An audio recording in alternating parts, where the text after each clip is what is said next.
नमस्कार, सोनालीज किचन या आपल्या युट्यूब चॅनल मध्ये तुम्हा सर्वांचे खूप खूप स्वागत आहे। तर आज आपण पाहतोय शेवगा आणि बटाट्याची रस्सा भाजी। ज्यांना शेवगा आवडत नाही ते सुद्धा अशा प्रकारे जर तुम्ही करून खाल्लात तर नक्कीच जे खाणार नाही ते सुद्धा आवडीने खातील, एवढी मात्र गॅरंटी आहे। एक्स्ट्रा काही सामान लागत नाही, आहे त्याच मोजक्या साहित्यामध्ये एकदम चमचमीत भाजी होते। आणि शेवग्याचे तसेही फायदे आहेत। शेवगा आपल्या शरीरासाठी खूप चांगला आणि उपयुक्त मानला जातो, रोगप्रतिकार शक्ती सुद्धा वाढवतो। त्यामुळे शेवगा आवडीने आपल्या भाजीमध्ये, आपल्या आहारामध्ये त्याचा समावेश केला गेलाच पाहिजे। अशा प्रकारे तुम्ही बनवून खा, खूप छान होते, टेस्टी होते। तर हो, चॅनलवर जर नवीन असाल तर आपल्या चॅनलला सबस्क्राइब करा, व्हिडिओला लाईक करा, कमेंट करा आणि हो शेअर सुद्धा नक्की करा। चला आता फार वेळ न घालवता रेसिपीला सुरुवात करूया। शेवग्याच्या शेंगा आणि बटाटा याची रस्सा भाजी बनवायची आहे। त्यासाठी मी इथे शेवग्याच्या 3 शेंगा घेतलेल्या आहेत, त्या अशा साल काढून बारीक कट करून घेतल्यात।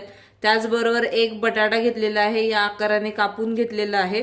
त्याचप्रमाणे वाटण वाटण्यासाठी मी इथे 2 कांदे घेतलेले आहेत, थोडंसं खोबरं घेतलंय, त्यानंतर घेतलेले आहेत 7 ते 8 लसूण पाकळ्या, कोथिंबीर आणि फोडणीसाठी घेतलेला आहे कढीपत्ता, अर्धा चमचा मोहरी घेतलेली आहे, 2.5 चमचा कांदा मसाला, 1 चमचा गरम मसाला, अर्धा चमचा हळद, 2 चमचे शेंगदाण्याचा कूट आणि चवीनुसार मीठ। प्रथम गॅसवर कढई ठेवू, त्यामध्ये 1 चमचाभर आपल्याला तेल घालून घ्यायचं आहे। आपण या तेलामध्येच थोडंसं खोबरं अगोदर परतवून घेणार आहे। खोबरं जास्त परतवून द्यायचं नाहीये, थोडंसं लालसर झालं की काढून घ्यायचंय, नाहीतर भाजी अशी करपट लागते। काढून घ्यायचं आहे। त्यामध्ये बारीक चिरलेला कांदा घालायचा आहे, तोही अगदी परतवून घ्यायचा आहे।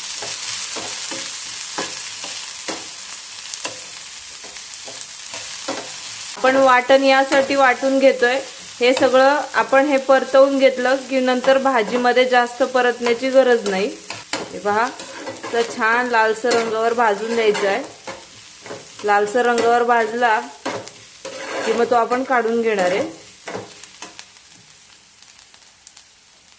इथे मी 2 मध्यम आकाराचे कांदे घेतलेले आहेत बारीक चिरून, तुम्ही उभे चिरून घेतले तरी चालेल, काही हरकत नाहीये। कांद्याचा हलकासा कलर बदलला की आपल्याला हा काढून घ्यायचा आहे, फार भाजायचा नाहीये, कारण आपण भाजी करताना सुद्धा तो परतवून घेणार आहे। ग्रेव्ही करताना थोडं थोडं परतवून घेतलं की नंतर आपल्याला जास्त परतायची गरज नाहीये। हे पहा, हाही असा भाजून झालेला आहे, हाही आपण काढून घेऊया, यामध्येच काढून घ्यायचा आहे। आता यामध्येच घालूयात आपण ज्या लसूण पाकळ्या घेतल्या होत्या, या लसूण पाकळ्या यामध्ये घालणार आहे आणि कोथिंबीर थोडीशी परतवून घेऊयात। हे पहा, तुम्ही धणे घातले तरी चालेल, माझ्याकडे कोथिंबीर होती म्हणून मी कोथिंबीर घातलेली आहे।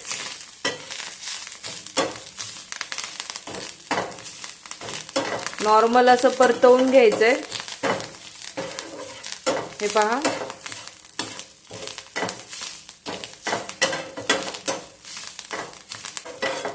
हे सुद्धा आता आपण काढून घेऊयात।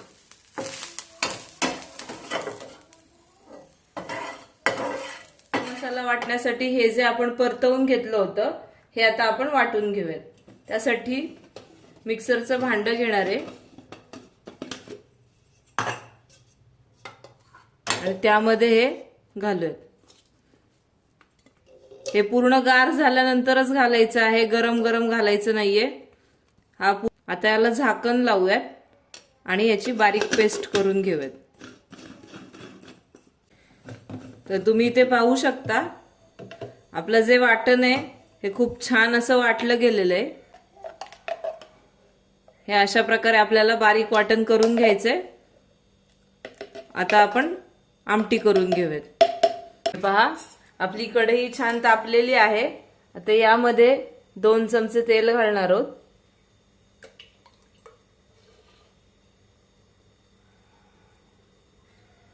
तेल छान तापू द्यायचंय, तापून द्यायचं आहे आणि त्यानंतर आपण त्यामध्ये घालूयात ही एक अर्धा चमचा मोहरी घेतली होती, ती मोहरी आपण यामध्ये घालणार आहोत।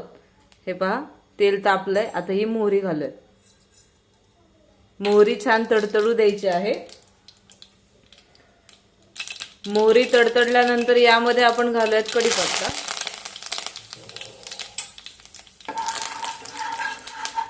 हे बारीक वाटलेलं वाटण यामध्ये घालूयात।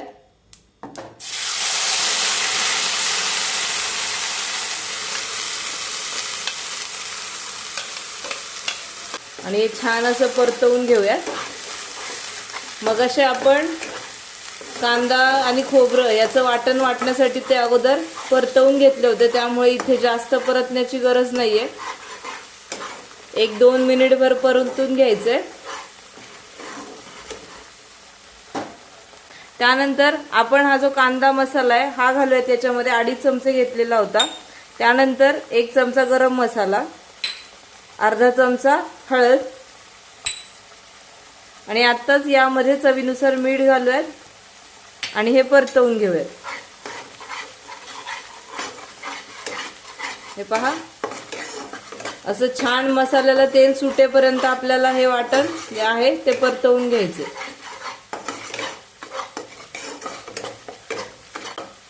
बाजूने तेल सुटत आहे, आपला मसाला अजून 1-2 मिनिटं परतून घेऊयात।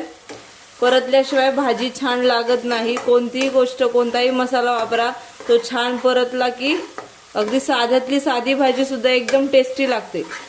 तेल सुटलेलं आहे आपलं बाजूने।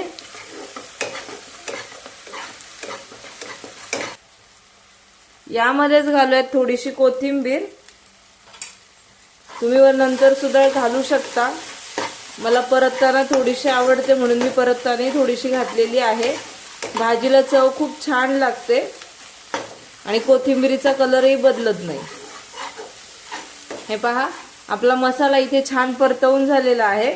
आता यामध्येच आपण ह्या शेंगा, शेवग्याच्या शेंगा आणि बटाटा घेतला होता हा यामध्ये घालणार आहे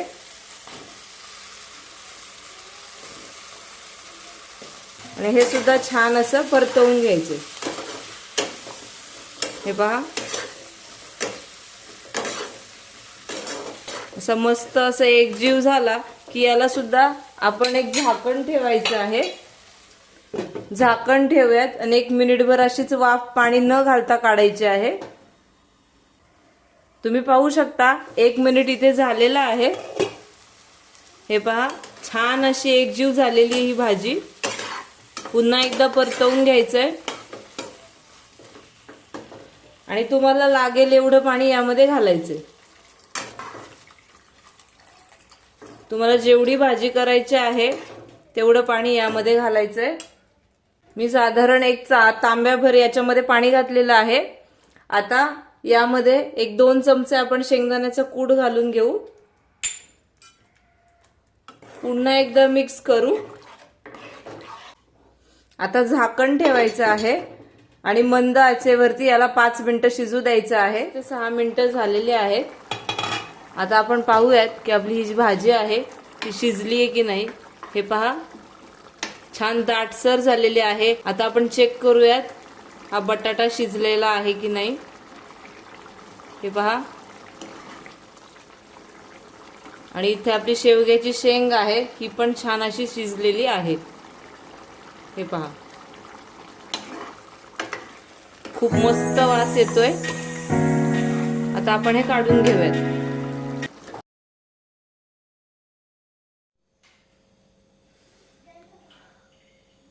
एक नंबर भाजी, सुगंध 1 नंबर येतोय भाजीचा। तुम्ही सुद्धा नक्कीच ही रस्सा भाजी, शेवगा आणि बटाटा रस्सा भाजी नक्कीच घरी ट्राय करून पहा। आणि अशाच आपल्या छान छान रेसिपीची लिंक आहे ती डिस्क्रिप्शन बॉक्स मध्ये दिलेलीच आहे, ती सुद्धा चेक करा। आणि हो आपल्या छान छान अशाच रेसिपी तुम्ही सुद्धा ट्राय करा आणि सांगा बरं का कशा झाल्यात। व्हिडिओ शेवटपर्यंत पाहिल्याबद्दल खूप खूप धन्यवाद।